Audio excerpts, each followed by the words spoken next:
So here's a little bit better view of it. So there's the GT70 twin that goes on it.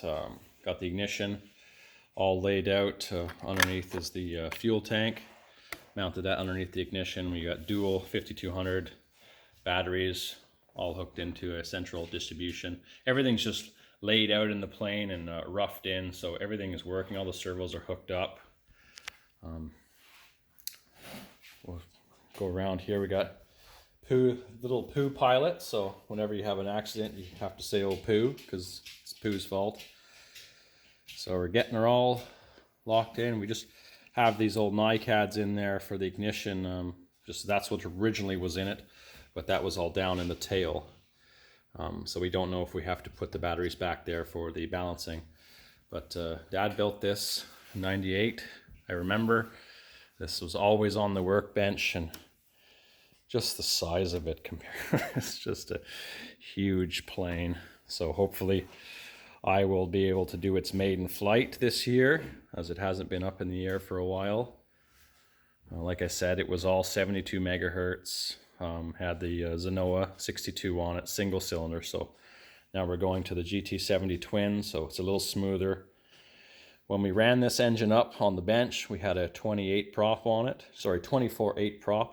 and literally the sawhorse wanted to take off at quarter throttle. So I'm sure this plane will have no problem flying around.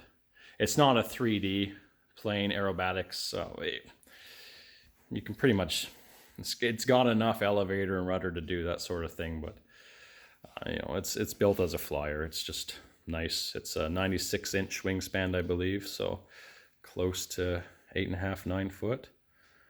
It'll be the biggest plane I've ever flown. But it's a lot of appreciation for people that build planes. Like, this was built out of a kit. You know, this wasn't an ARF, and that's the thing with the hobby, is a lot of the planes that are flown now are all foamies.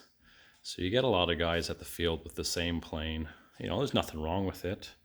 Not everybody has time to build a plane, but just, you know, the way things were done back in the day just really shows with the older crowd that build the planes. And, you know, they're strong. A lot of the planes I fly are from the 70s. You know, they are still going. You know, engines still run well because they were cared for and tuned correctly, and, you know, haven't had many problems. So there it is, the quarter scale Lazer. We'll try to get some pieces back on it and show you another video of when the wings are on it, because this is quite large, and we'll have the little extra 300 next to it to show the size comparison, because videos and pictures just don't do it justice.